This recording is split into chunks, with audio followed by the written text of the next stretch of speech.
ओम अज्ञानतिमिरन्धस्य ज्ञानाञ्जनशलाकया चक्षुरुन्मिलितं येन तस्मै श्रीगुरुवे नमः। श्रीचैतन्यमनोभीष्टं स्थापितं येन भूतले स्वयं रूपा कदा मह्यं ददाति स्वपदान्तिकं। वन्देऽहं श्रीगुरो श्रीयुतापदकमलं श्रीगुरुन् वैष्णवांश्च श्रीरूपं साग्रजातां सहगणललिता श्रीविशाखान्वितं च। नमो ॐ विष्णुपादाय कृष्णपृष्ठाय भूतले श्रीमते भक्तिवेदान्त स्वामी निति नामिने। नमस्ते सरस्वती देवे गौरवाणी प्रचारिणे निर्विशेषा शून्यवादी पाश्चात्य सितारिणे। नमो महावदन्याय कृष्ण प्रेम प्रदायते कृष्णाय कृष्ण चैतन्य नामने गौरत्विषे नमः। हे कृष्ण करुणा सिंधु दीनबंधु जगतपते गोपेशा गोपिका कांत राधा कांत नमस्तुते। तप्त कांचन गौरांगी श्री राधे वृंदावनेश्वरी वृषभानुसुते देवी प्रणमामि हरिप्रिये। वाञ्छाकल्पतरुभ्यश्च कृपा सिन्धुभ्येव च पतितानां पावनेभ्यो वैष्णवेभ्यो नमो नमः। जय श्री कृष्ण चैतन्य प्रभु नित्यानंद श्री अद्वैत गदाधर श्रीवासादि गौर भक्तवृंद। हरे कृष्णा कृष्णा कृष्णा हरे हरे हरे राम राम राम हरे हरे।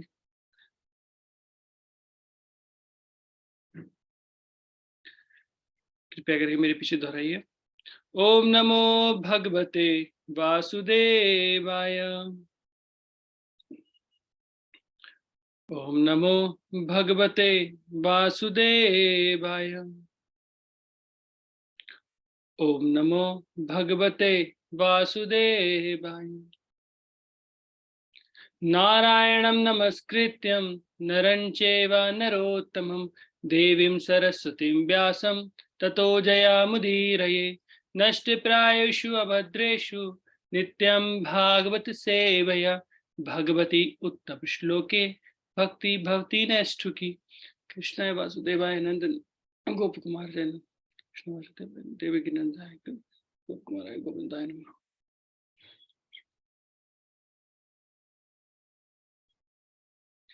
हरे कृष्णा। तो आप सभी का बहुत बहुत स्वागत है हमारे भागवतम के प्रवचन के अंदर, जो कि हर बुधवार को हम लोग करते हैं। और ऐसे करते हुए हमें बहुत एक लंबा समय हो गया है। अब हम श्रीमद् भागवतम के दूसरे स्कंद के दूसरे चैप्टर तक पहुंच गए हैं। तो आज हम भागवतम के सेकंड चैप्टर से डिस्कस करने वाले हैं। अभी मैं आशा करता हूं कि अभी जो कार्तिक का महीना था उसमें सभी लोगों ने बहुत अच्छे तरीके से भक्ति की होगी, क्योंकि कार्तिक का महीना एक ऑफर वाला महीना होता है जहां पर प्रत्येक व्यक्ति को एक अवसर मिलता है कि भगवान की सेवा अच्छे से कर पाए। हाँ, लेकिन ऐसा बताया जाता है कि शुद्ध भक्ति करने वाले व्यक्ति को केवल एक ही महीने नहीं, एक ही दिन नहीं, हर दिन ऐसी भक्ति करनी चाहिए। तो जो भक्ति आप लोगों ने कार्तिक में की है वैसी ही भक्ति हमें प्रतिदिन करनी चाहिए। जैसे भगवान राम जी जब अयोध्या में आए थे तो उनके आने पर अयोध्या वासियों ने दीप जलाए थे। तो हमें प्रतिदिन भगवान से प्रार्थना करना चाहिए कि वो आए और हमारे हृदय में विराजमान हो जाएं। तो अपने हृदय से कम हम दीप जला सकते हैं। प्रेम प्रदीपे आरती तो मार। तो अपने प्रेम के प्रदीप से हम उनकी आरती कर सकते हैं। तो अभी कार्तिक में तो आपने दीप दिखाए थे, नॉर्मली भी दिखा सकते हैं, लेकिन अभी प्रेम की आरती हमें उन्हें करनी चाहिए। तो क्या आपको मेरी ये स्क्रीन दिखाई दे रही है अभी? जी प्रभु जी। ओके। यस। तो अभी हम आ गए हैं चैप्टर 2 पर, जो है हृदय में भगवान।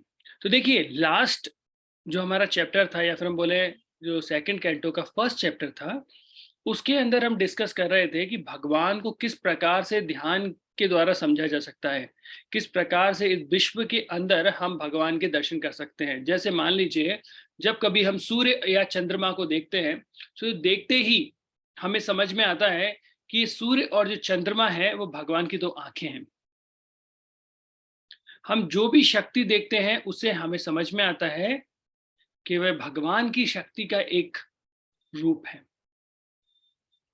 अब इस चैप्टर के माध्यम से सुखदेव गोस्वामी बता रहे हैं किस प्रकार से एक साधक, एक भक्त अपने हृदय के अंदर भगवान के दर्शन कर सकता है। तो यहां से चालू होता है, श्री सुख उवाच, अर्थात सुखदेव गोस्वामी ने कहा, इस ब्रह्मांड के प्राकट्य के पूर्व ब्रह्मा जी ने विराट रूप के ध्यान द्वारा भगवान को प्रसन्न करके विलुप्त हो चुकी अपनी चेतना प्राप्त की। इस तरह वे सृष्टि के पूर्वत पूर्ण निर्माण कर सके। तो यहाँ पे बताया जा रहा है कि ब्रह्मा जी का एक विस्मृति का उदाहरण दिया जा रहा है कि भाई वो अपनी चेतना उन्होंने भूल छोड़ दी थी। तो कई बार ऐसा बोलते हैं कि जैसे ब्रह्मा जी जो है वो एक जीव तत्व को बताते हैं, और वो जीव तत्व में सबसे प्रधान है और भगवान के एक गुण अवतार के रूप में वो है संसार में। तो जैसे कोई भी जीव होता है तो गलती करते ही है, इसलिए बताते हैं ब्रह्मा जी से लेकर एक क्षुद्र चींटी तक लोग जो रहते हैं वो अलग अलग प्रकार की गलतियां करते रहते हैं। और जब तक कोई भगवान की प्रेमा भक्ति नहीं करेगा और भगवत धाम नहीं जाएगा, तब तक ये गलतियां होती रहती हैं।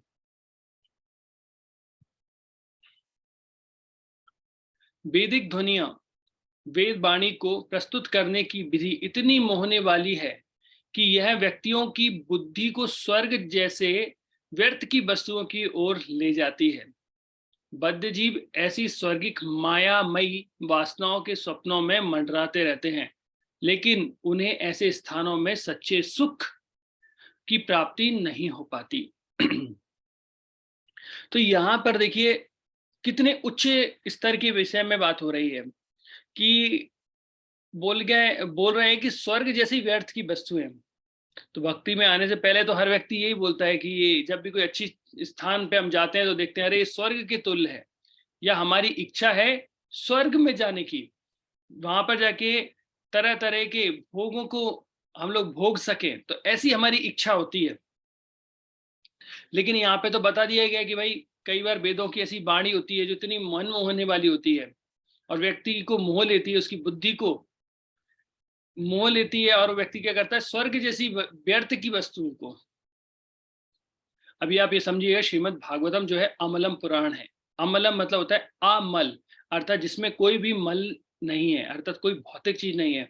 इसलिए यहाँ पर केवल भगवत धाम के बारे में बात की जा रही है। अब ये स्वर्ग के विषय में ऐसा क्यों बोल रहे हैं? क्योंकि स्वर्ग हो या फिर इस भौतिक संसार का सबसे हाईएस्ट प्लैनेट या सबसे उच्च जो लोक है वह सत्य लोक, यहाँ पे ब्रह्मा जी रहते हैं।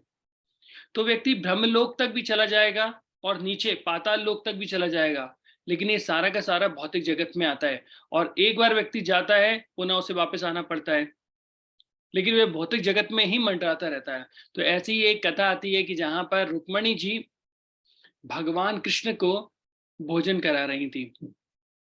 भगवान को भोजन परोसती हैं, भगवान भोजन कर रहे होते हैं और भगवान धीरे धीरे मुस्कुरा रहे होते हैं, हंस, उनके चेहरे पे एक स्माइल थी, वो किसी चीज को देखकर हंस रहे थे।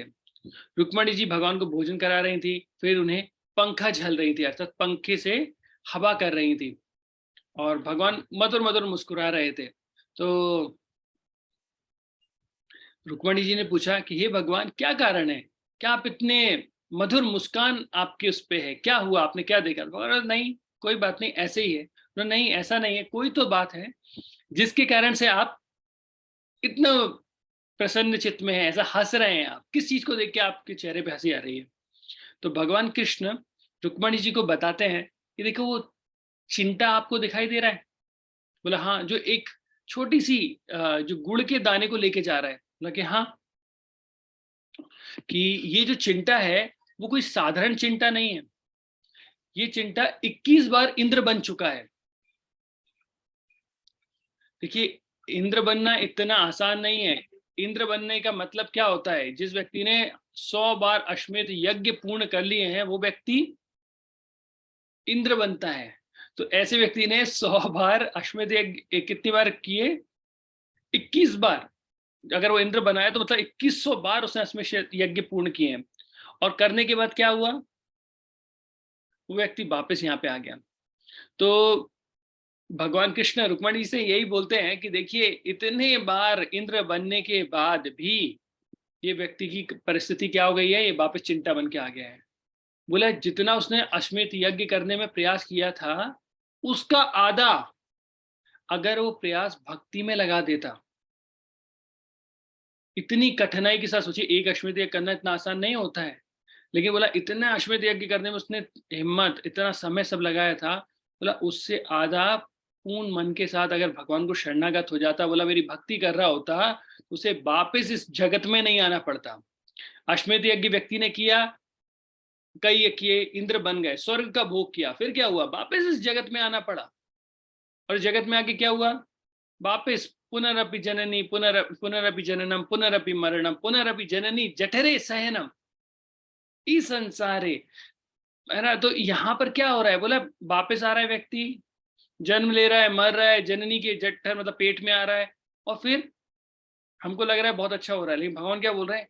इतना प्रयास करके, इतनी मेहनत करके, जैसे किसी व्यक्ति, एक व्यक्ति मुझे बोल रहा था कि जप कैसे करना चाहिए। बोला जप जैसे नोट गिनते हैं वैसा करना चाहिए।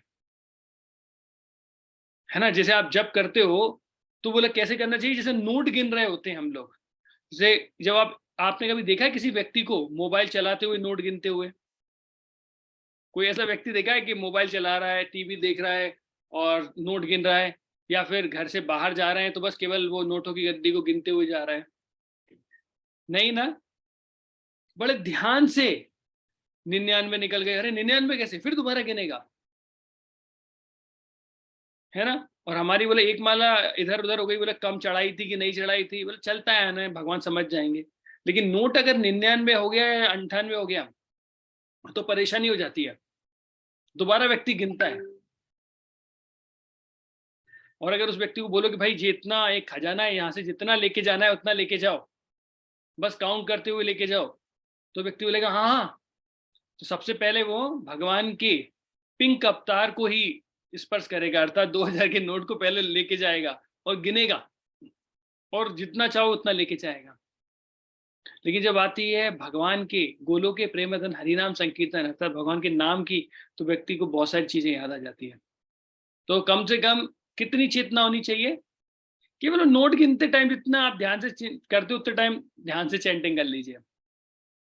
जैसे रूप गोस्वामी अपने ग्रंथ में बताते हैं कि हे भगवान, एक युवा स्त्री का एक युवा पुरुष के प्रति जितना आकर्षण होता है, एक युवा पुरुष का एक युवा स्त्री के प्रति, एक युवा स्त्री का एक युवा पुरुष के प्रति जो आकर्षण होता है, केवल उतना आकर्षण मुझे आपके प्रति आ जाए।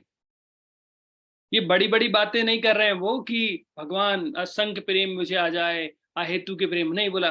केवल जो यंग कपल के बीच में एक अट्रैक्शन होता है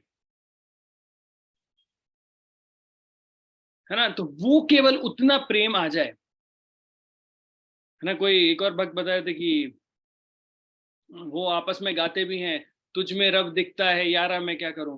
पर हम भगवान के सामने, राधा मदन मोहन के सामने खड़े होते हैं, तो राधा मदन मोहन में हमें भगवान नहीं दिखते, उन्हें साधारण स्त्री पुरुष के अंदर भगवान दिख जाते हैं। तो सोचिए किस स्तर की भक्ति कर रहे हैं वो लोग। तो बोले कि इतना सा आकर्षण हमें भी आ जाए कि भाई भगवान के सामने खड़े हो तो कम से कम भगवान के दर्शन कर पाए। तो यहाँ पर इसलिए भागवतम बता रही है कि स्वर्ग जैसी व्यर्थ चीजों में, क्योंकि आप इतना श्रम करेंगे, है ना, इतने पुण्य कर्म करेंगे, सब कुछ करके आप कहाँ पहुंचेंगे? स्वर्ग पहुंचेंगे। और स्वर्ग कैसा है? स्वर्ग जैसा है, मान लीजिए आप किसी 5 स्टार होटल में जाते हैं, तो 5 स्टार होटल वाले व्यक्ति आपको क्यों रखता है और कब तक रखेगा?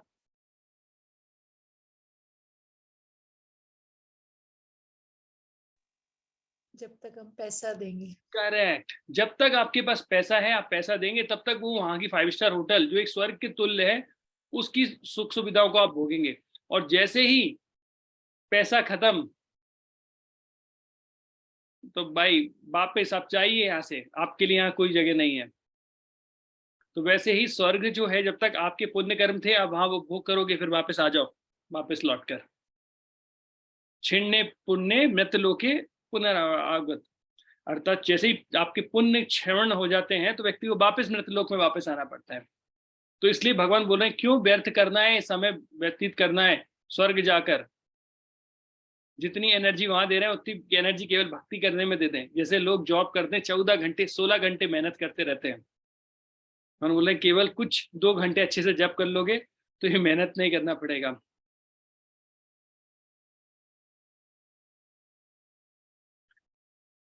अतएव प्रबुद्ध व्यक्ति को उपाधियों वाले जगत में रहते हुए जीवन की न्यूनतम आवश्यकताओं के लिए प्रयत्न करना चाहिए। उसे बुद्धिमत्ता पूर्वक स्थिर रहना चाहिए और अवांछित वस्तुओं के लिए कभी कोई प्रयत्न नहीं करना चाहिए, क्योंकि वह इससे व्यवहारिक रूप में यह अनुभव करने में सक्षम होता है कि ऐसे सारे प्रयास कठोर परिश्रम के अतिरिक्त और कुछ नहीं होते। तो यहाँ पे क्या बोल रहा है कि व्यक्ति बहुत सारी उपाधियां चाहता है। हमको लगता है कि हम इस संसार में बहुत बड़े राजा बन जाएंगे, बहुत हमारा नाम होगा, बहुत सारी चीजें होती हैं। लेकिन ये बोल रहे हैं कि भाई आप सोचिए, आज से 100-200 साल या 500 साल पहले कौन था? उन्होंने बड़े बड़े काम किए होंगे, लेकिन कितने लोग उन्हें याद कर पाते हैं? थोड़े समय बाद ही व्यक्ति उन्हें भूल जाता है। ऐसे बड़े बड़े हीरोज होते हैं जो बहुत बड़े बड़े काम करते हैं, हैंडफुल लोगों को लोग याद करते हैं, वो भी थोड़े उस समय तक याद करते हैं और भूल जाते हैं। और बेचारे नेताओं की तो ऐसी हालत होती है कि उनका स्टैचू लगा दिया जाता है पार्क में, और साल में जब वो एक बार उनका जन्मदिन आता है तब जाते हैं साफ करने के लिए, उसके पहले किसी को भेजते हैं। और व्यक्ति वो जाएगा जहां पर अनेक पशु पक्षी कुछ कुछ अपना मल त्याग करके और ऐसे आ जाते हैं, फिर उनका झाड़ू से थोड़ा सफाई करके फिर एक नेता आता है, गार्लैंड पहनाता है, आ जाता है। क्योंकि भौतिक चीज में आपने किया है, कुछ उपाधियां हासिल की है, वो थोड़े समय तक रहेंगी। इसलिए बोल रहे हैं कि क्यों अननेसेसरी अपना टाइम वेस्ट करना है उन चीजों के प्रति। और इसलिए बोल रहे हैं कि अपनी बुद्धि को स्थिर करना चाहिए, अवांछित वस्तुओं के प्रति प्रयास नहीं करना चाहिए। कि आप बहुत सारी ऐसी वस्तुओं के प्रति अगर आप लगे रहोगे, नहीं मुझे ये चाहिए, मुझे वो प्राप्त करना है, तो बहुत समय नष्ट हो जाता है। हमारे अंदर कभी भी संपन्नता का भाव या संतुष्टि का भाव नहीं आता है। जिसके पास साइकिल होती है उसे लूना चाहिए होती है, जिसके पास लूना होती है उसे स्कूटी चाहिए होती है, जिसके पास स्कूटी होती है उसे कोई और बड़ी गाड़ी बाइक चाहिए होती है, या फिर कार चाहिए होती है, जिसके पास कार चाहिए होती है उसको बड़ी कार चाहिए होती है। तो ये संसार में माया देवी क्या करती हैं, जैसे गधे के सामने एक गाजर को लटका दी जाती है और गधे को लगता है कि मैं एक कदम आगे बढ़ाऊंगा तो गाजर मेरे पास में आ जाएगी। वैसे ही इस संसार में माया देवी ने सभी को आगे लटका रखा है कि जैसे ही मैं आईफोन खरीदूंगा मेरे जीवन में बहुत आनंद आ जाएंगे। तो उन्होंने आईफोन 4 खरीद दिए, तो अगली साल वो 5 लेकर आ गए। 5 खरीदा तो 6 लेके आ गए, 6 खरीदा 7 8 9 10 11 12। तो उन्हें तो बेचना ही है, हम कहाँ तक जाएंगे? लेकिन वो क्या, हमें ऐसा लगता है कि हर बार खरीदेंगे। और वो एडवर्टीजमेंट भी ऐसा करते हैं भौतिक जगत में, अगर आपने ये फोन खरीद लिया तो बस आप इस संसार के राजा बनेंगे। और क्या होता है, थोड़े दिन बाद वो सब चीज चली जाती हैं। इसलिए भागवतम बोल रही है कि अवांछित चीजों के प्रति समय नष्ट मत कीजिए, न्यूनतम आवश्यकता हमें रखनी चाहिए, कठोर परिश्रम नहीं करना चाहिए। जैसे इसे बोलते हैं पावर्ग। पावर्ग, अच्छा तो एबीसीडी तो बहुत लोगों को याद रहती है, क्या छोटा बड़ा आप लोगों को याद है क्या? कोई मुझे पा की वाली लाइन सुनाएगा, पावर्ग सुनाएगा? किसी को पता है पावर्ग कौन सा है? जी प्रभु जी। बताइए। प फ ब भ म। करेक्ट करेक्ट, बहुत धन्यवाद श्वेता माता जी। तो पा अर्थात होता है परिश्रम। तो इस भौतिक जगत में व्यक्ति बहुत ही अधिक परिश्रम करता है, और जो जितना अधिक परिश्रम करता है इस भौतिक जगत में उसी की बहुत जय जयकार होती है। एक बार श्रील प्रभुपाद जी के शिष्यों ने पूछा, प्रभुपाद जी एक्चुअली किसी साधु को या उसको नोबेल पुरस्कार या फिर उनको बड़े पुरस्कार क्यों नहीं दिए जाते? तो प्रभुपाद जी ने बोला कि बताइए कि गधों के समाज में अगर कोई पुरस्कार दिया जाएगा तो किसको दिया जाएगा? किसी इंसान को? नहीं, गधों को ही दिया जाएगा। तो जो व्यक्ति आध्यात्मिकता के लिए अच्छा कार्य करेगा, उन्हें से मतलब नहीं है। जो गधा अच्छे से बन के रह सकता है, जो ज्यादा बड़ा गधा बन पाएगा, उसके लिए बड़ा पुरस्कार मिलेगा। तो परिश्रम, देखिए अभी मैं यहाँ पे किसी व्यक्ति को अकर्मण्य बनने की कार्य नहीं बता रहा हूँ कि हमें काम नहीं करना चाहिए। प्रभुपाद जी बोलते थे नीडफुल हमें करना चाहिए। नीडफुल मतलब जितनी आवश्यकता है उतना करना चाहिए। इसका मतलब ये नहीं कि बोला कल ही प्रभु जी ने बताया, आज ही मैं जॉब छोड़ के आ रहा हूँ, क्या मतलब है, ये सब मोह माया है। नहीं, भगवान की सेवा के लिए, अपने परिवार के भरण पोषण के लिए, शरीर के लिए जितनी आवश्यकता है वो सारा कार्य करना चाहिए। तो हम यहाँ पे बोल रहे हैं नीड फुलफिल होनी चाहिए, जरूरतें पूर्ण होनी चाहिए, लेकिन ग्रीड के बारे में बात नहीं हो रही है, वांट्स के बारे में बात नहीं हो रही है। मतलब वांट्स ग्रीड ये पूर्ण नहीं होनी चाहिए, क्योंकि वो बढ़ती रहती हैं। तो लेकिन जो जरूरत है उसे पूर्ण करनी चाहिए। तो पा अर्थात होता है परिश्रम। तो व्यक्ति कठोर परिश्रम करता है। आपने घोड़े को दौड़ते हुए देखा होगा, दिन भर दौड़ता है, और दौड़ने दौड़ने के कारण उसके मुंह से क्या होता है? झाग, फेन निकलता है। तो पा से परिश्रम, फा से फेन, फेन। तो जो व्यक्ति भी इतना परिश्रम करता है तो मुंह से फेन निकलने लगता है, परिश्रम कर करके। अब आप पूछिए अलग अलग व्यक्तियों से जो 8 घंटे, 10 घंटे, 12 घंटे, 14 घंटे से काम करते हैं, क्या हालत होती है उनके शरीर की। परिश्रम कर करके फेन निकलता है। पा फा बा। और जितना अधिक भौतिक संसार में हम कार्य करते आते हैं, उतने अब हम बा से बंधन, बंधन में बंधते जाते हैं। हम जितना करते जाएंगे उतने बंधन में बंधते जाते हैं। और जितने ज्यादा बंधन हमें बढ़ेगा, उतना पा फा बा भा, भा मतलब भय होगा हमारे मन में। देखिए आपको सोचिए, अगर आप ये तुलसी की माला पहन के जाएंगे, कहीं पे भी जाएंगे, तो क्या होगा? कोई चोर है जो, ऐसा कभी आपने सुना है कभी पेपर में कि एक भक्त के गले से तुलसी की माला चोरी करके चोर भागा, या डकैतों ने घर से 4 तुलसी की माला चुरा ली? नहीं। तो तुलसी की माला डालेंगे तो कोई चोर नहीं चोराएगा। लेकिन अगर सोने की माला होगी तो आपको हमेशा बचा के रखना पड़ेगा, क्योंकि हर व्यक्ति की नजर आपके गले पर होगी। तो किसी ने मुझे मैसेज भी किया था कि अगर तुलसी की माला डालेंगे, सॉरी, अगर सोने की माला डालेंगे तो चोर की नजर पड़ेगी, और अगर तुलसी की माला डालेंगे तो माखन चोर की नजर पड़ेगी। तो आपने हमारे ऊपर है कि हम किसकी नजर पड़वाना चाहते हैं अपने ऊपर। तो हमें क्या भय रहता है, तो आप जितना अधिक बंधन में बनते जाते हैं उतना आपका भय बढ़ता जाता है। जैसे हमने एक घर बनाया तो हमें डर रहता है, अरे कोई मेरे घर को नुकसान ना पहुंचा दे, कुछ ये ना कर दे, वो ना कर दे। वहां पे हमने बहुत सारी भौतिक सुविधाएं लेके आए, तो डर लगता है कोई चोर या इसमें सोना गोल्ड ना चुरा ले जाए, कभी ये ना चुरा ले जाए, वो ना तो भय बना ही रहता है। और वो भय बनने के साथ साथ एक दिन व्यक्ति की फिर मां से मृत्यु मृत्यु हो जाती है। तो इसे बोलते हैं पा वर्ग। तो इस पा वर्ग से हमें ऊपर उठना चाहिए। और इसके उल्टे अगर हम परिश्रम करेंगे भगवान के लिए, तो हमारे मुख से ये भौतिक रूप से फेन नहीं निकलेगा। हम बंधन में नहीं बंधेंगे, हम बंधन से मुक्त हो जाएंगे, और हमें भय नहीं होगा, क्योंकि भगवान का नाम अभय है। जो व्यक्ति भगवान के चरणों में शरण ग्रहण करता है उसे भय नहीं होता है, क्योंकि उसे अभय प्राप्त हो गया है। भजहु रे मन श्री नंद नंदन, अभय चरण बिंद रे। तो यहाँ पे क्या हो रहा है कि हे मन, तुम भजन करो, किसका? श्री नंद नंदन, नंद के जो पुत्र हैं उनका भजन करो, क्योंकि उनके चरणों की जो शरण लेता है वो अभय प्रदान करते हैं उन्हें। तो यहाँ पे न्यूनतम आवश्यकताओं के बारे में बोला गया है। देखिएगा, कभी ये मत बोलिए कि भक्ति मतलब गलत होता है। देखिए भक्ति यहाँ पे मैं आपको बता रहा हूँ, न्यूनतम आवश्यकताओं के बारे में बोला है। तो शरीर को रखने के लिए हमें न्यूनतम आवश्यकता की है। अगर आप 4 चपाती खाते हैं तो 4 चपाती खाइए, ये आपके शरीर की आवश्यकता है ना। ऐसा मत बोलना प्रभु जी ने मना किया था तो मैं एक ही चपाती खाऊंगा केवल।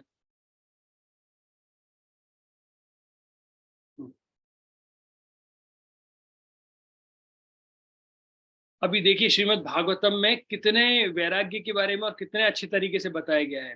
ये बहुत ही अच्छा श्लोक है।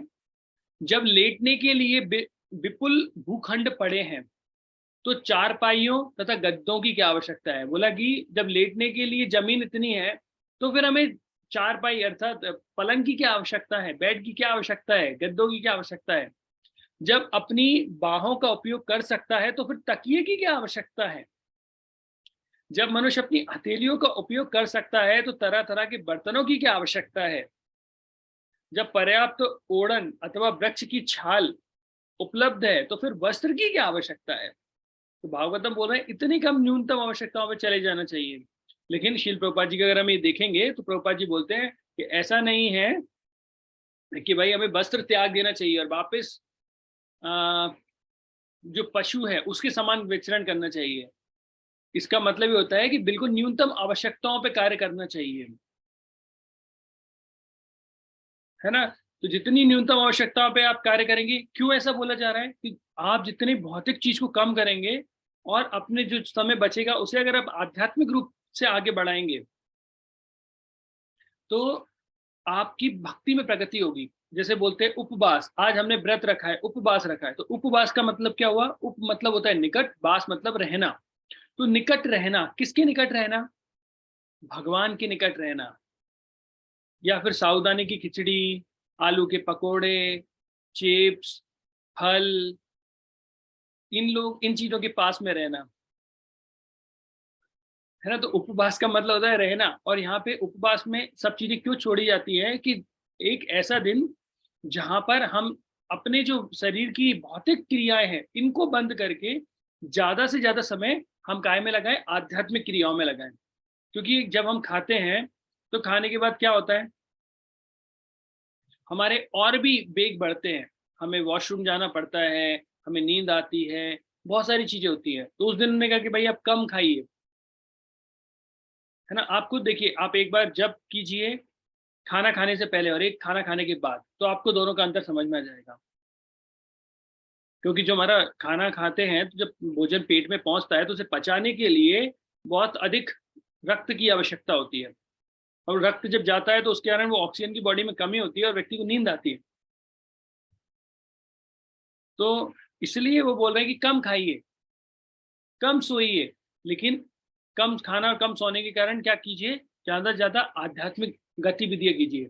लेकिन सबको ऐसा लगता है व्रत है तो आज मतलब है साबूदाने की खिचड़ी खाना है, या फिर चिप्स खाना है, या फिर खीर खाना है। तो हमारा मन केवल ये रहता है कि आज व्रत है, क्या खाऊं, उपवास में क्या खाऊं।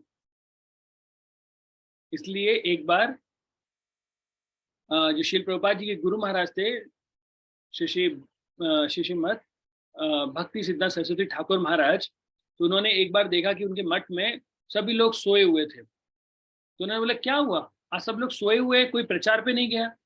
तो उन्होंने कहा कि शिल प्रभुपाद जी आपको पता है कि आज तो एकादशी है, तो इन लोगों ने व्रत किया है, तो व्रत करने के कारण सब कमजोर हो गए, तो इसलिए वो आराम कर रहे हैं।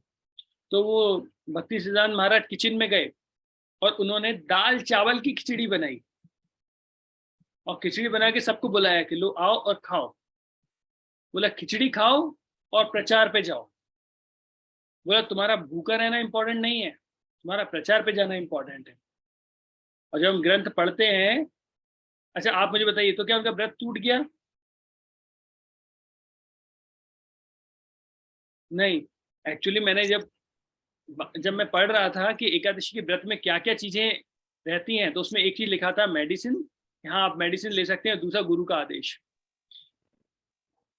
तो ये कहना मेरे लिए, मैं नहीं जानता कि उनका व्रत टूटा कि नहीं टूटा, लेकिन यहाँ पर उन्होंने बताया कि प्रचार की कितना मुख्य है, कृष्ण का नामों का जप कितना मुख्य है। केवल हम निर्जला करके सो रहे हैं तो उसका कोई महत्व नहीं। मिलेगा, वो भी फल मिलेगा, देखिए भगवान तो देखते हैं, लेकिन हमें प्रचार करेंगे, भगवान के अधिक क्लोज जाएंगे, तो उसका महत्व होता है।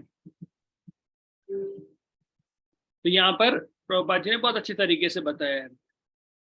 अभी देखिए प्रभुपाद जी यहाँ लिखते हैं, और आप फिर भी खुली भूमि पर लेटकर स्वस्थ जीवन बिताते हैं। ये उनके बारे में बता रहे हैं। वे भोजन पकाना नहीं जानते, फिर भी मनुष्य की अपेक्षा अधिक सरलता से स्वस्थ जीवन बिताते हैं। ये किसके लिए बोल रहे हैं? पशुओं के लिए बोल रहे हैं। लेकिन इसका यह अर्थ नहीं है कि मानव सभ्यता पलटकर पशु जीवन बिताने लगे, कि मनुष्य नंगा होकर जंगलों में विचरण करने लगे, संस्कृति, शिक्षा तथा नैतिकता की विचारधारा से विहीन हो जाए।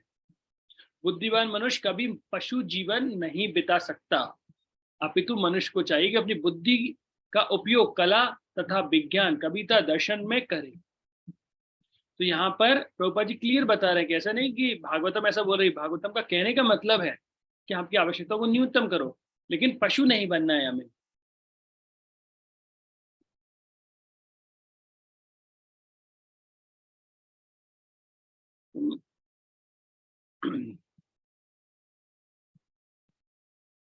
क्या सड़कों पर चिथड़े नहीं पड़े हैं? क्या दूसरों का पालन करने वाले वृक्ष अब दान में भिक्षा नहीं देते? क्या सूख जाने पर नदियां अब प्यासे को जल प्रदान नहीं करती? क्या अब पर्वतों की गुफाएं बंद हो चुकी हैं? यह सर्वशक्तिमान भगवान पूर्ण शरणागत आत्माओं की रक्षा नहीं करते, तो फिर विद्वान मुनिजन उनकी चापलूसी क्यों करते हैं, जो अपनी गाड़ी कमाई की संपत्ति के कारण प्रमत्त हो जा गए हैं? यहाँ पर वैराग्य की भावना के लिए एक आइडियल एग्जाम्पल दिया जा रहा है भागवतम से। बोले कि बोले कि सड़कों पे कोई कपड़ा नहीं पड़ा है क्या? क्या अभी वृक्ष ने फल देना बंद कर दिया है, या नदी ने पानी देना बंद कर दिया है, या गुफाएं रहने के लिए? तो हमारी जो मुख्य चीजें होती हैं कि भाई हमें पानी मिले, खाना मिले और सोने के लिए एक स्थान मिले, तो बोले कि ये सब बंद हो गए क्या? या भगवान ने अपने भक्तों की रक्षा करनी बंद कर दी है? जो आप लोग जो मतलब दिन रात बस केवल पैसे इकट्ठा करने में लगा देते हैं।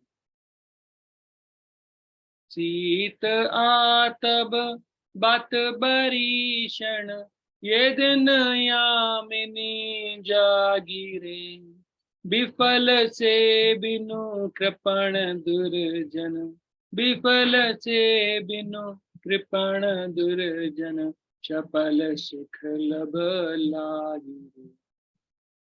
उसमें क्या है? शीत आतब बात बरिशण, मतलब सर्दियां, गर्मियां, बरसात, शीत आतब बात बरिशण, ये दिन यामिनी जागीरे, दिन रात व्यक्ति मेहनत करता रहता है, काम करता रहता है।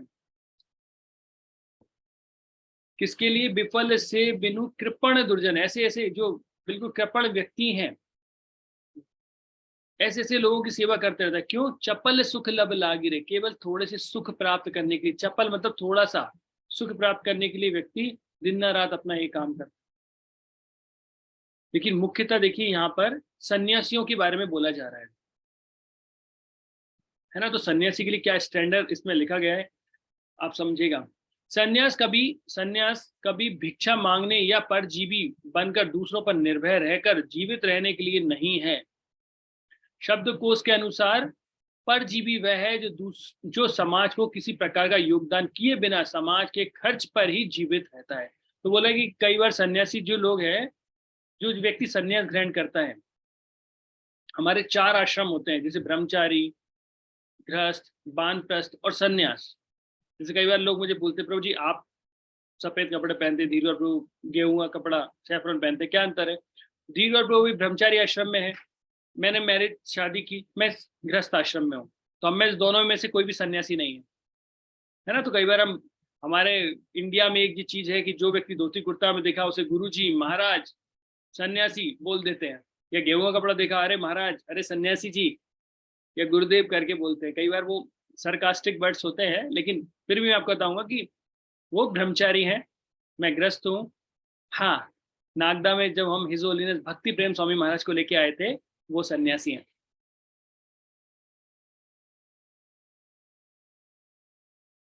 लेकिन यहाँ पर सन्यास मतलब हृदय से सन्यास के बारे में बात हो रही है, क्योंकि लास्ट में प्रभुपाद लिखेंगे कि भाई यहाँ पर ये ब्रह्मचारी, गृहस्थ, वानप्रस्थ, सन्यासी की बात आश्रमों से नहीं हो रही, हृदय से भी बात हो रही है कि हम सभी को ऐसे आचरण करना चाहिए। तो बोले दूसरों पर, ऐसा नहीं कि भिक्षा मांगेगा, दूसरों पर निर्भर रह के काम करना है। संन्यास, बोले संन्यास आश्रम समाज को महत्वपूर्ण योगदान करने के लिए है। तो सन्यासी, जिस व्यक्ति ने संन्यास ग्रहण किया है, वो है कि समाज को कुछ दे, ना कि इस समाज से ले। ठीक है, योगदान करने के लिए, ना कि गृहस्थों की कमाई पर आश्रित रहने के लिए। इसके विपरीत प्रमाणित सन्यासियों द्वारा गृहस्थों से भिक्षा लेना दाता के लाभ हेतु संतों द्वारा प्रदत्त सुअवसर होता है। तो अगर कोई सन्यासी दूसरे गृहस्थों पर है, वो चाहते हैं भाई मैं कुछ करूंगा और वो मुझे धन राशि देंगे, उससे मेरा जीवन यापन होगा, तो वो सन्यास का धर्म नहीं है।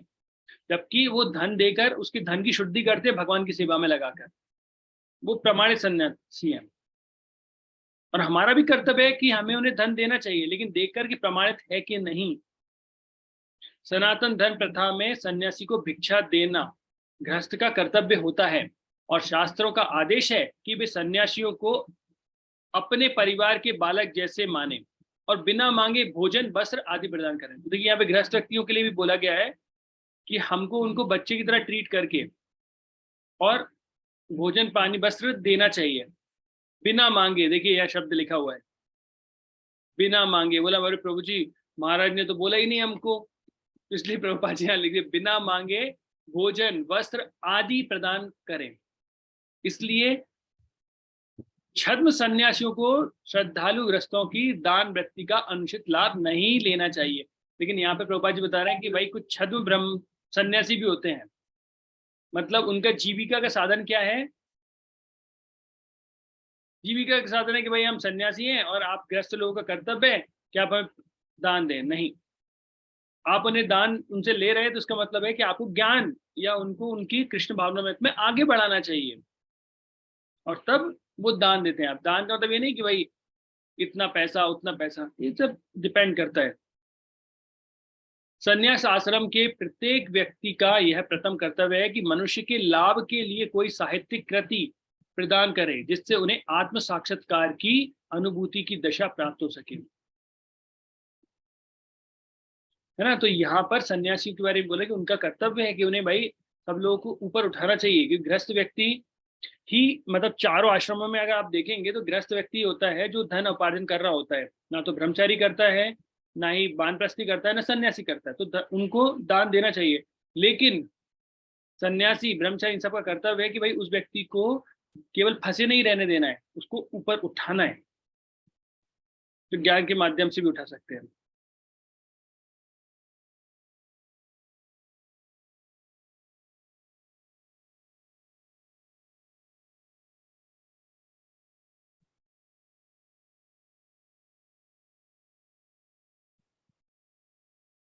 संन्यास का मार्ग उन्हीं के लिए ग्रहणीय बताया गया है जो पूर्ण रूप से सिद्ध तथा पवित्र हों। इस अवस्था का वर्णन देवी संप्रत के रूप में हुआ गया है।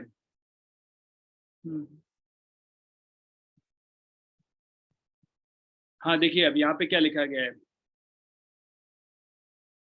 सन्यासी को सदा अकेला रहना चाहिए और निर्भीक होना चाहिए। देखिए अगर कोई सन्यासी निर्भीक नहीं है, डर है ना, तो वो सन्यासी कैसा? जैसे मुझे याद है, तो याद करके थोड़ा सा बुरा लगता है, लेकिन फिर भी मैं आपको बताऊंगा। हिज होलीनेस भक्ति चारू स्वामी महाराज अमेरिका जाने से पहले अपने प्रवचन में बताते हैं कि अमेरिका में अभी बहुत बुरी परिस्थिति चल रही है और इस्कॉन के जो भक्त हैं हमारे, वो उन्हें प्रसाद बांट रहे हैं, आगे आके जाके लोगों की मदद कर रहे हैं। तो महाराज बोलते हैं कि एज ए सन्यासी मेरी जिम्मेदारी है कि मैं आगे जाऊं और सब लोगों को सहायता करूं। और आप लोग चाहते हो, क्योंकि हम लोग महाराज से चाहते थे कि महाराज अमेरिका की स्थिति बहुत खराब है, इतना कोविड फैला हुआ है, आप कोरोना में रुक जाए, आप ना जाए। तो बोले आप लोग चाहते हो कि मैं यहाँ छुप कर बैठ जाऊं और मेरे जो शिष्य हैं वो लोग सड़कों पर जाए अपने। बोला सन्यासी का कर्तव्य ये नहीं है। और महाराज ने किसी की बात नहीं सुनी और जो अच्छे खासे उज्जैन टेम्पल में हम लोग बैठे हुए थे, यहाँ पर भी महाराज सेवा कर रहे थे। आप देख रहे थे हम सबको प्रवचन मिल रहे थे, हर दिन महाराज दे रहे थे, शायद महाराज प्रसाद भी सब कर रहे थे। लेकिन महाराज उस परिस्थिति में अमेरिका गए और उनको वहां पे कोविड हो गया और उन्होंने अपने शरीर त्याग दिया। लेकिन आप देख सकते हैं यहाँ पर उन्होंने जो शास्त्रों में दिए उन बात को सही किया, फिर अकेला रहना चाहिए और निर्भीक होना चाहिए। तो ये एक मतलब एक सच्चे साधु के जीवन से हमें पता लगता है। जैसे एक वरना कई बार क्या होता है, एक व्यक्ति बोलता है मुझे इस देश की रक्षा करना है, मैं देश की रक्षा करूंगा। तो किसी ने बोला, अरे अरे, ये पास में लड़ाई हो गई है, एक बेचारे गरीब व्यक्ति को मार रहे हैं, थोड़ा बचाओ ना। बोला, मैं क्यों बचाऊं? मैं इस व्यक्ति को बचाऊंगा और ये सब लोग मुझे मार देंगे तो देश की रक्षा कौन करेगा? मैं इसको नहीं बचाऊंगा। तो फिर पास में एक जगह आग लगी हुई थी, लोगों ने, अरे अरे, आग को बुझाओ, आग को बुझाओ। बोला, मैं क्यों बुझाऊं? बोला, अगर मैं आग को बुझाने गया और आग अगर मेरे में लग गई तो फिर देश की रक्षा कौन करेगा? मुझे देश की रक्षा करनी है। तो आप समझ रहे हैं, वो व्यक्ति देश की रक्षा करना चाहता है, लेकिन चालू कहाँ से होता है? तो ये केवल शब्दों में होता है, देश की रक्षा नहीं करना चाहते, वो केवल प्रिटेंड की तरह बताना चाहते हैं केवल। अकेला रहता है ना, डरना नहीं चाहिए, यद्यपि वह कभी अकेला नहीं होता। अब यहाँ पे भी बता दिया गया भागवतम में कि वो व्यक्ति अकेला कभी नहीं होता है। भगवान सबों के हृदय में वास करते हैं और जब तक मनुष्य मान्य विधि द्वारा शुद्ध नहीं हो लेता तब तक उसे अकेलेपन का अनुभव होता रहता है। किंतु संन्यास आश्रम वाले मनुष्य को विधि पूर्वक शुद्ध होना चाहिए। इस तरह उसे सर्वत्र भगवान की उपस्थिति का अनुभव होगा और किसी का भय नहीं रह जाएगा। देखिए, यहाँ बोला है कि कभी भी सन्यासी कभी अकेले नहीं है, भगवान साथ में, गुरुदेव साथ में। एक बार श्रील प्रभुपाद जी जब मायापुर गए थे, पहली बार गए और इस्कॉन के लैंड के लिए देखने गए थे, तो जब लैंड इस्कॉन के देखने जा रहे थे तो बीच में उन्हीं के जो गुरुदेव हैं, his holiness his divine grace भक्ति सिद्धांत सरस्वती महाराज, उनका बीच में समाधि पड़ती है। वह वहां पे कार से नहीं रुके और वो सीधे पहले जमीन देखने गए। तो कुछ लोगों ने बोला उनके पीछे से, अरे देखो, इतने अहंकारी हो गए अमेरिका जाके कि आपने, देखिए, मायापुर आए, अपने गुरु की समाधि पे नहीं रुके और सीधे लैंड को देखने चले गए। तो बोला कि अपने गुरु के दर्शन किए बिना, गुरु जी से कृपा लिए बिना और चले गए। तो श्रील प्रभुपाद जी ने बोला कि मैं अपने गुरु से अलग कब हुआ? अरे दर्शन तो उनके किए जाते हैं जो अलग हुए, मेरे गुरुदेव तो मेरे साथ ही रहते हैं और उन्हीं की कृपा है जिसके कारण मैं अमेरिका तक प्रचार के लिए गया और उन्हीं के आदेश से मैं गया। तो मैं अलग कब हुआ? तो बाहर लोग बाहरी रूप से देखते हैं, लेकिन शील प्रभुपाद जी भगवान के शुद्ध भक्त हैं। उन्होंने बोला, मेरे गुरुदेव तो मेरे साथ हैं, भगवान कृष्ण साथ में है, क्योंकि भागवतम में ये लिखा हुआ है। सर्वत भगवान की उपस्थिति का अनुभव होगा और उसे किसी का भय नहीं रह जाएगा। प्रत्येक व्यक्ति निर्भय तथा ईमानदार बन सकता है यदि वह प्रत्येक आश्रम की नियत कर्तव्य का पालन करे। देखिए, यहाँ पे बोला गया है, अब केवल सन्यासी के लिए नहीं, हर आश्रम के लिए बोल रहे हैं, प्रत्येक व्यक्ति निर्भय तथा ईमानदार बन सकता है यदि वह प्रत्येक आश्रम की नियत कर्तव्यों का पालन करे। तो हम जिस आश्रम में हैं, हमें उस आश्रम के अनुसार कार्य करना चाहिए। अगर हम ब्रह्मचारी हैं तो ब्रह्मचारी के काम करना चाहिए। ब्रह्मचारी कहाँ पे लिखा हुआ है? भागवतम में आता है, ब्रह्मचारी गुरुकुले बसंतंतो गुरु हितम आचरण दासवत नीचो। तो मतलब ब्रह्मचारी कहाँ रहते हैं? ब्रह्मचारी गुरुकुले बसंतंतो गुरु हितम। तो ब्रह्मचारी गुरुकुल में रहते हैं, अपने गुरु के आश्रम में रहते हैं। जैसे हमारे यहाँ होता है भाई, उज्जैन आश्रम में ब्रह्मचारी लोग रह रहे हैं। क्यों रहते हैं? वसंतंतो गुरु हितम, गुरु के हित के लिए। तो गुरु का हित क्या होता है? भगवान की सेवा करना, तो वो हित के लिए। आचरण कैसा होना? आचरण दासवत नीच। तो उनका आचरण कैसा होना चाहिए? दासों से नीच ऐसा होना चाहिए। तो ये ब्रह्मचारी के लिए। गृहस्थ व्यक्ति क्या है? तो हमारे यहाँ तो गृहस्थ व्यक्ति के पास घर ही नहीं होते। क्यों नहीं होते? कोई बता सकता है कि इस्कॉन में भाई गृहस्थ व्यक्ति के पास घर क्यों नहीं होते?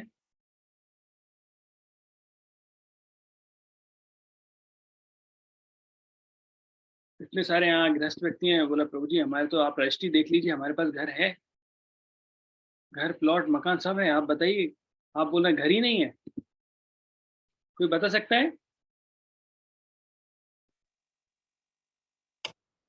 प्रभु जी वो भगवान की सेवा में दे देते हैं जो भी उनके पास रहता है। बिल्कुल सही। एक्चुअली देखिए, आपने आपके घर के सेंटर में राधा मदन मोहन को विराजमान कर दिया है और उनको बताया कि भगवान ये आपका घर है, और हम से पति बोलता है कि मैं आपका दास हूं और ये आपके दास दासी हैं।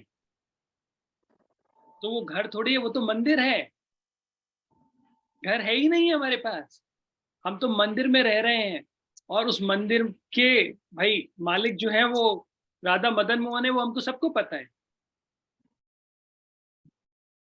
तो इसलिए तो एक गृहस्थ व्यक्ति को भी ये कर्तव्य का पालन करना चाहिए। बोला प्रभु जी वो नौकरी कहाँ करते हैं, वो तो भगवान की सेवा करते हैं 14 घंटे या मान लीजिए 8-10 घंटे भी कंपनी में काम करके आते हैं। बोला प्रभु जी हमने देखा काम करते, वो भगवान की सेवा कर रहे होते हैं, क्योंकि वहां से वो धन लेके आएंगे, उससे भगवान का मंदिर चलेगा, भगवान के दास दासी खाना, उससे भगवान को भोग लगेगा और सब लोग खाएंगे और बाकी वैष्णव को बुला पाएंगे। तो अब बताइए वो काम कर रहे हैं या सेवा कर रहे हैं? क्या कभी भक्त सोता है? आपको लगता है मंदिर भक्त सो गए? वो तो थक गए थे सेवा करके, इसलिए लेटे हुए हैं, जिससे वापस रिफ्रेश होके उठेंगे और सुबह से फिर 4 बजे से चालू हो जाएंगे भगवान की सेवा करने के लिए।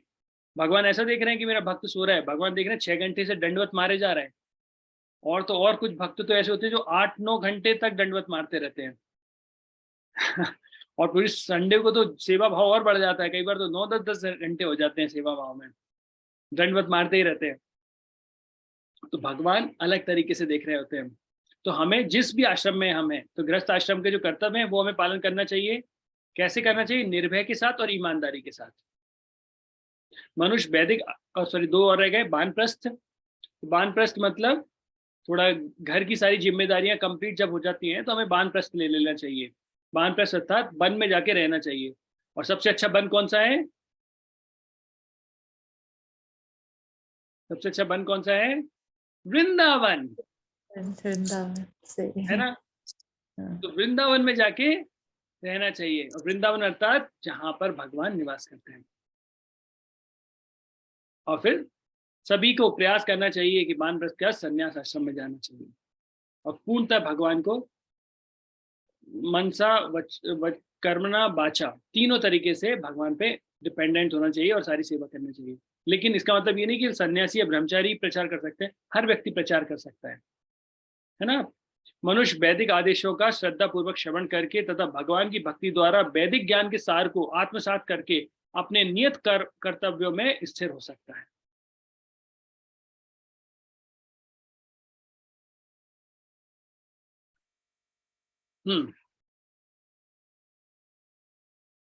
मनुष्य को इस प्रकार स्थिर होकर उनकी भगवान मतलब सर्वशक्तिमत्ता के कारण अपने हृदय में स्थित परमात्मा की सेवा करनी चाहिए। चूंकि वे सर्वशक्तिमान भगवान नित्य एवं असीम है, अतः वे जीवन की परम लक्ष्य हैं और उनकी पूजा करके मनुष्य बद्ध जीवन के कारण को दूर कर सकता है। तो इस तरीके से उन्होंने बताया कि जो हमारे हृदय में स्थित परमात्मा रूपी जो भगवान है, उन पे ध्यान लगाना चाहिए, उनकी सेवा करना चाहिए। और जिससे व्यक्ति के अंदर क्या होगा, जो बद्ध अर्थात हम बंधे हुए हैं, हम बद्ध जीव हैं। 2 टाइप के जीव होते हैं, एक होते हैं नित्य बद्ध और एक होता है नित्य मुक्त। तो नित्य बद्ध मतलब जो बंधा हुआ है इस जो भौतिक संसार में। नित्य मुक्त कहाँ होते हैं? जैसे 2 टाइप के लोग होते हैं, एक कैदी और दूसरे नागरिक। मतलब एक होते हैं जो जेल में लोग रहते हैं और एक बाहर रहते हैं।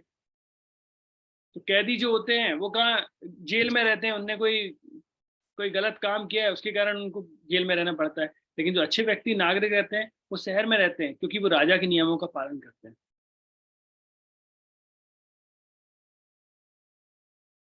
तो वृंदावन, तो हमें ये सबको ध्यान रखना चाहिए कि वृंदावन जाना चाहिए। तो उसी के कारण मैं आपको एक चीज और बताऊंगा कि गुप्त वृंदावन के बारे में मैं आपको कुछ बताना चाहूंगा कि वृंदावन के 3 मुख्य विग्रह हैं। देखिए हम लोग जब भी ज्ञान के बारे में बात करते हैं तो एक होता है संबंध ज्ञान, दूसरा होता है अभिधेय ज्ञान, तीसरा होता है प्रयोजन ज्ञान। संबंध मतलब हमारा भगवान के साथ क्या संबंध है, मैं कौन हूं, भगवान कौन है ना, ये संबंध ज्ञान क्या होता है। दूसरा होता है अभिधेय, संबंध पता लग गया तो क्या हमें डीलिंग करनी है भगवान से, वो जैसे मैं भगवान का दास हूं तो दास का कार्य क्या है, सेवा करना। और चौथा होता है प्रयोजन, अल्टीमेट गोल, हमारा जीवन का लक्ष्य, परम ध्येय क्या है। तो उसे संबंध, अभिधेय और प्रयोजन बोलते हैं। तो और इन्हीं के 3 भगवान के अर्च विग्रह का नाम है। संबंध के जो अर्च विग्रह हैं वो है श्री श्री राधा मदन मोहन। अभिधेय के जो हैं वो है राधा गोपीनाथ और प्रयोजन के जो हैं वो राधा गोविंद जी। और ये जो विग्रह हैं वो मूलतः वृंदावन में थे। और भगवान कृष्ण के पर पौत्र वज्रनाभ ने इनकी स्थापना की थी, क्योंकि वज्रनाभ ने वृंदावन के अलग अलग स्थानों में भगवान की जो लीला है उनके रूप में स्थापना की। और वज्रनाभ चाहते थे कि भगवान जैसे दिखते हैं वैसे विग्रह बना के हम रखें, लेकिन वो कौन बताएगा कि भगवान कृष्ण कैसे दिखते थे? किसी को पता था कि भगवान कृष्ण कैसे दिखते हैं? कोई था क्या उस समय जो बता सके? क्या आपको पता है?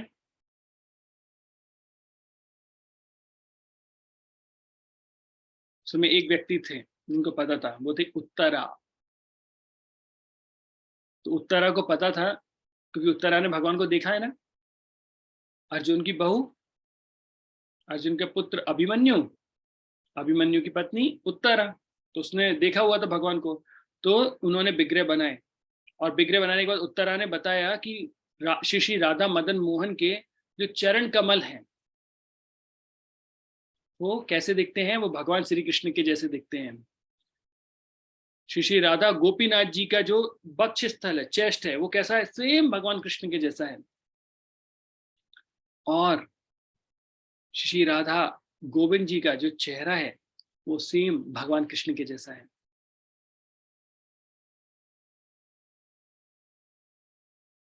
तो ये तो उन्होंने बताया, और उन्होंने फिर उनकी पहचान के अनुसार वो अर्च विग्रह स्थापित किए। लेकिन मुगलों के आक्रमण होने के कारण अर्च विग्रहों को राजस्थान में लेके जाया गया, क्योंकि वहां पर राजपूत राजा रहते थे और उन्होंने उन अर्च विग्रहों को सही रखा, वरना ये जो मुगल थे वो हमारे अर्च विग्रहों को बहुत नुकसान पहुंचा रहे थे। जो मूल विग्रह हैं वो राजस्थान पहुंच गए, और राजस्थान में भी कहाँ? करौली और जयपुर में।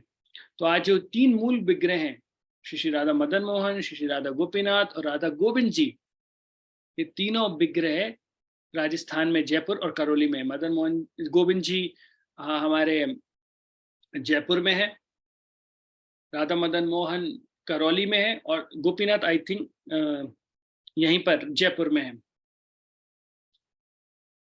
और जयपुर को इसलिए गुप्त वृंदावन बोलते हैं। और इसीलिए इस 25, 26, 27 दिसंबर को वृंदावन के दर्शन करने के बाद अब हम सब लोग गुप्त वृंदावन के दर्शन के लिए जा रहे हैं। तो हम लोग अभी एक नई यात्रा आपको बता रहे हैं। तो इसी 25, 26, 27 दिसंबर को हम लोग जयपुर की यात्रा पे जा रहे हैं, जयपुर करौली की यात्रा पे जा रहे हैं। तो वहां पे हम लोग ये तीनों मूल विग्रहों के दर्शन करेंगे। हाँ, लेकिन फिर भी बोलेंगे प्रभु जी हम जाएंगे, बच्चे भी होंगे, ये भी करेंगे। तो हाँ, वहां पे मैंने सुना है हवा महल है, पानी का और भी महल है, और भी पता नहीं कुछ कुछ महल और भी हैं, क्योंकि जयपुर पिंक सिटी है। तो बहुत कुछ और भी, आपको मानसरोवर है, बहुत अलग अलग चीजों के भी दर्शन होंगे। लेकिन मुख्यतः इन 3 विग्रहों के दर्शन करने के लिए हम जा रहे हैं। तो 25, 26, 27 हम श्योरिटी से जा रहे हैं। और जो जो भक्त हमारे साथ आना चाहता है, हम जल्दी ये चीज लॉन्च कर देंगे, वो लोग हमारे साथ आ सकते हैं। सभी के लिए ये एक सुनहरा अवसर है। और दिसंबर के टाइम क्योंकि सभी की छुट्टी होती है, तो 24 की नाइट को मोस्टली हम निकलेंगे और 28 की मॉर्निंग तक आ जाएंगे। तो आप में से कितने लोग चलना चाहेंगे? Raise your hands. आप डिजिटली कर सकते हैं, raise your hands. Anamika Khare माता जी रेज किया, देन संध्या शुक्ला माता जी, 2 लोग। अरे जाने की इच्छा तो रख ही सकते हैं ना हम लोग, मन से तो जाएंगे कम से कम, ऐसे नहीं जाएंगे तो। अभी से अगर मना करेंगे तो भगवान बोलेंगे देखो आने की इच्छा ही नहीं हो रही है। सुमित शर्मा प्रभु ने किया, वेरी गुड। प्रभु जी अभी भी वृंदावन से वापस आए हैं हम। हाँ माता जी, बहुत अच्छी बात है, लेकिन अभी हम वृंदावन नहीं, हम गुप्त वृंदावन जा रहे हैं। क्योंकि मैं भी हाथ ऊंचा कर देता हूँ, भगवान बोले सबसे पूछ रहे हैं कि मैं जाऊंगा कि नहीं। हाँ मैं भी जाऊंगा। तो और बाकी लोग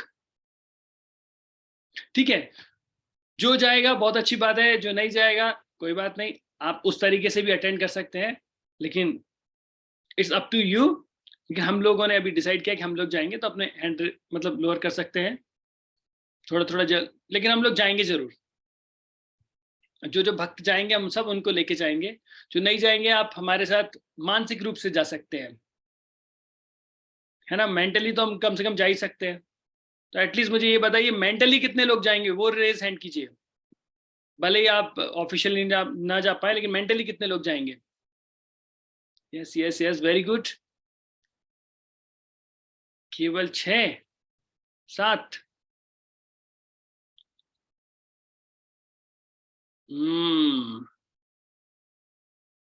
8 9। भगवान सोच में डूब जाएंगे, कलयुग इतना घोर आ गया है कि अभी मेंटली भी नहीं जा पा रहे हैं। मेंटली जाने में केवल हमें लाभ ही होता है, और वहां पे कोई पैसे नहीं खर्च होते भाई।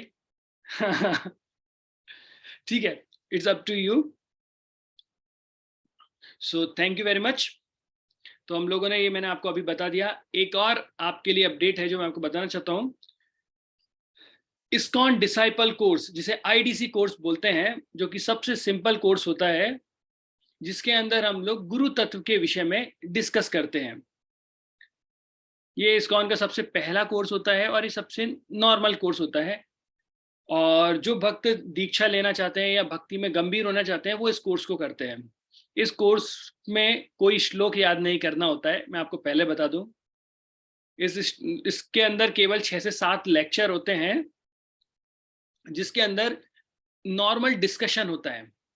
और स्पेशली नागदा भक्त के लिए और जो बेचारे वर्किंग हैं, इनके लिए हम लोगों ने ये आईडीसी कोर्स हम लोग कर रहे हैं।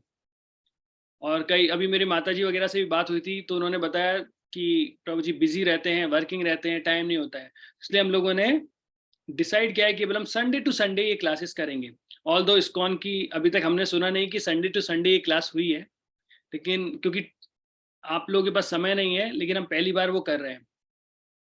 तो संडे 4 से 6 हम ये क्लास करेंगे, तो आप सुबह का काम भी कर पाएँ और शाम का काम भी कर पाएँ। 6 बजे के बाद जहाँ जाना है वहाँ जा सकते हैं, 4 बजे से पहले जो भी घर का काम निपटाना है वो भी कर सकते हैं, और संडे का दिन है। इसके बाद अगर आपको ये आईडीसी कोर्स करना होगा तो वो आपको इस्कॉन आके या लगातार करना होगा। ये कोर्स लगातार होता है, लेकिन क्योंकि आप लोग के पास समय नहीं, स्पेशली नागदा डिवोटीज के लिए हम लोग कर रहे हैं, लेकिन इसके लिए कुछ क्वालिफिकेशन है। वो है कम से कम 1 साल जिन्होंने 16 माला करते जिनको हो गया है, वो ही लोग इस कोर्स के अंदर आ सकते हैं। ये सभी के लिए नहीं है, 16 माला वाले ही डिवोटीज इसके अंदर रजिस्टर्ड करें।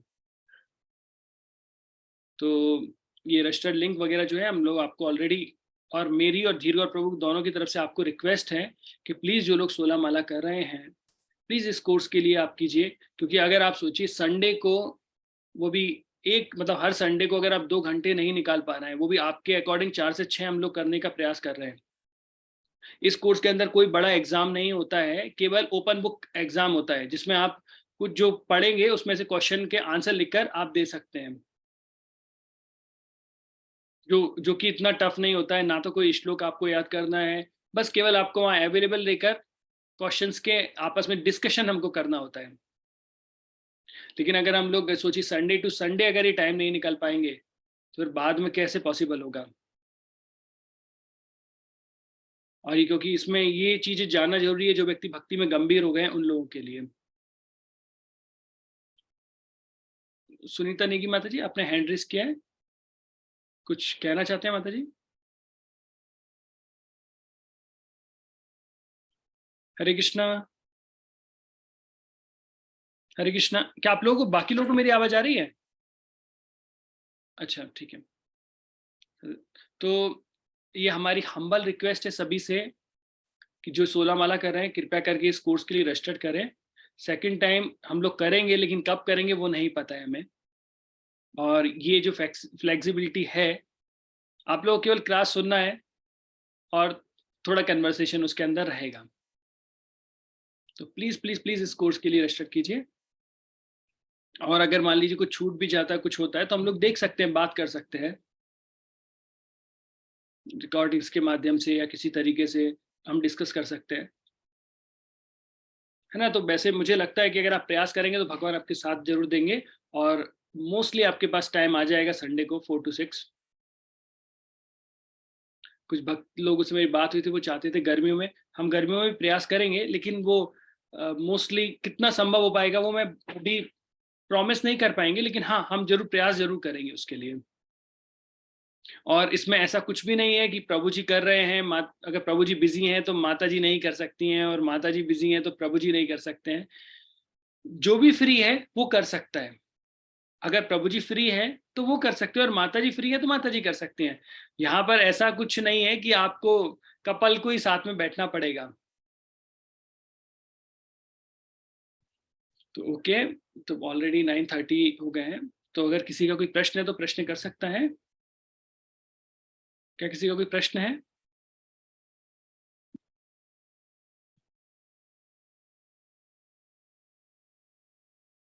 इति माता जी। यस माता जी। हरे कृष्णा प्रभु जी, धन्यवाद प्रणाम। दंडवत प्रणाम। प्रभु जी, आपने एक बार, मैंने पिछली बार शायद लेक्चर में पूछा था, जो महेश धाम है, देवी धाम है, वो भी जो ब्रह्मलोक से ऊपर ही है। सो आपने एक बार बताया था कि देवी भागवत एक पुराण होता है। सो जो हम 18 पुराण की वो जो लिस्ट आती है उसमें वो नहीं होता है, या वो भी पाठ है देवी भागवत पुराण होता है उसमें? एग्जैक्टली मुझे पता लगा था माता जी, और मैं उसी पे थोड़ा, मुझे कोट किसी ने किया था और मैंने वहां से रेफरेंस लिया था देवी भागवत पुराण का, जी लेकिन मुझे भी नहीं मिला था। तो मैं एक बार और उस पर देख के आपको बताऊंगा कि एग्जैक्टली वो 18 में देवी भागवत पुराण आ रहा है या नहीं आ रहा है। बाकी एक्चुअली ये जो हम बता रहे हैं ये आध्यात्मिक जगत और भौतिक जगत का रहता है। भौतिक जगत में सबसे ऊपर ब्रह्मलोक रहता है, इसके बाद विरजा नदी आती है जो कि दोनों को सेपरेट करती है, आध्यात्मिक जगत और भौतिक जगत को। और फिर इसके बाद ये, वैसे देवी जो लोक है वो इस आध्यात्मिक भौतिक जगत को ही बोलते हैं, और महेश धाम अर्थात भगवान शिव का धाम है, और वो एक्चुअली भगवत धाम में काउंट होता है। फिर उसके बाद बैकुंठ लोक और ये सब कुछ चालू होता है। हरे कृष्ण। ये आप एक गूगल पे एक वो डालिएगा, गोलोक चार्ट। तो आप जैसे डालेंगे ना तो गोलोक चार्ट करके एक चार्ट आपके सामने आएगा, और आपको उसमें बहुत सारे, लेकिन इस्कॉन का देख लीजिएगा तो उसमें आपको एग्जैक्ट इन्फॉर्मेशन मिलती है। और मैंने आपका वीडियो देखा था, आपके घर पे जो कीर्तन हुआ था, और मैंने वो डिवोटी को भी देखा, वो मदन मोहन प्रभु है। अच्छा जी। जो आपने देखा जो मृदंग बजा रहे थे। जी जी, वो यहाँ के वाइस प्रेसिडेंट है, वो आपको जानते हैं? हाँ, मैं एक्चुअली जब अहमदाबाद में था तो हम लोग साथ में थे। वो MBBS डॉक्टर हैं, जी मदन मोहन प्रभु, और हम लोग साथ में IIT गांधीनगर में टीचिंग करते थे। जी जी जी। प्रभु जी, मैंने तो छोड़ ही दिया था, मुझे लगा मेरे हस्बैंड आए थे 4-5 दिन के लिए और वापस भी चले गए, तो फिर शायद था कि शायद कीर्तन नहीं हो पाएगा, पर सडनली पता नहीं आप लोगों की ऐसी कृपा थी कि हर्ष ने उनको पूछा और वो आने को तैयार हो गए, और फिर हो गया कीर्तन। सडनली एक दो दिन पहले ही बोला कि वो प्रभु जी आ सकते हैं 5 बजे, आपके यहाँ से पॉसिबल है? तो मैंने कहा बिल्कुल सही।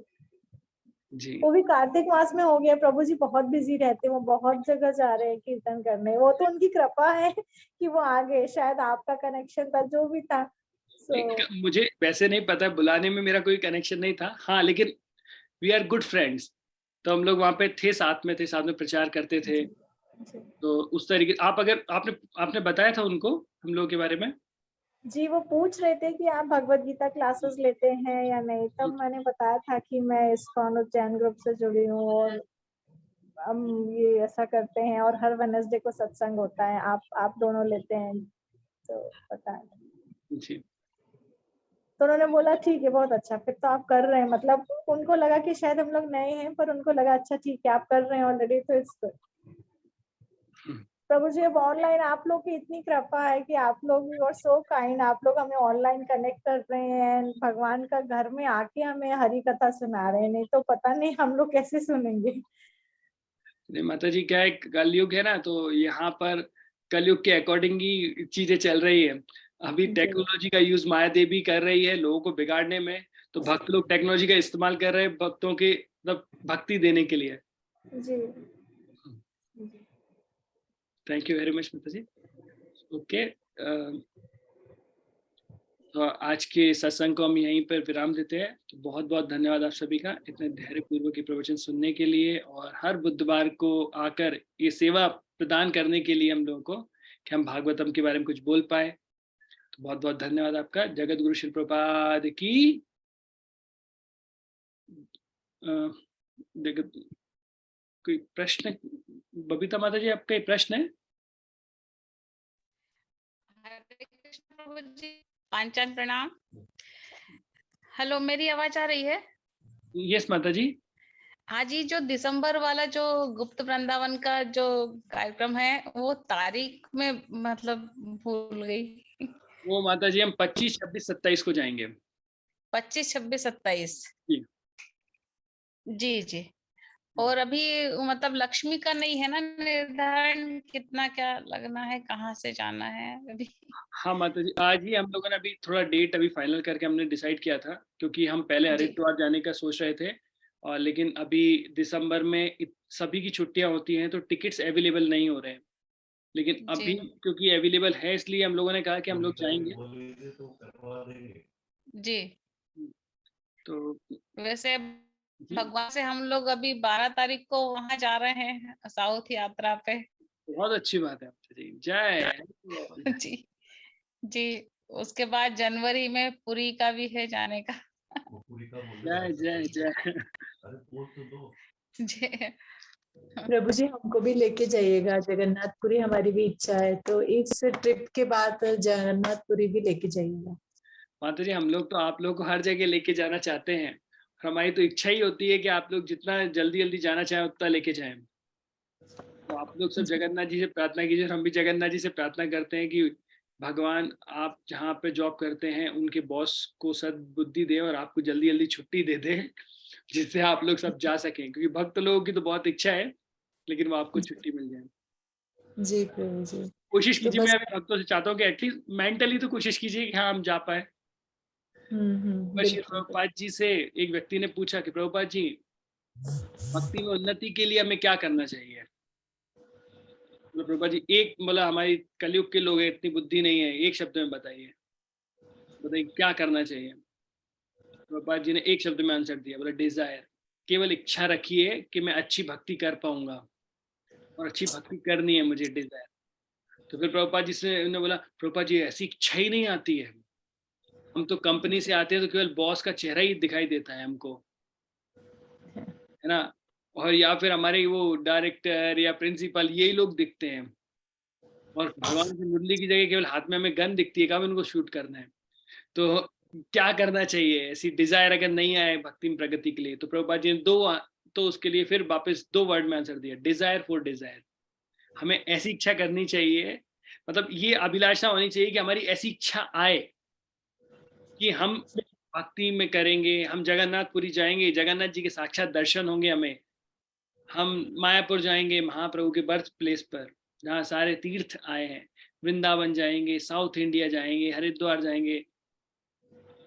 जैसे अभी एक हमारे एक डिवोटी हैं रंगनी माता जी टेम्पल में, उनके बच्चे ऑस्ट्रेलिया से अभी आए हैं, बेटा बहू, वहाँ पर वो बहुत अच्छे से सेवा कर रहे थे। तो मैंने पूछा सर, उन्होंने 1.5 साल का भी ब्रेक लिया है अपने जॉब से और यहाँ पे आए। तो मैंने बोला कि एकदम से क्या हुआ आपको?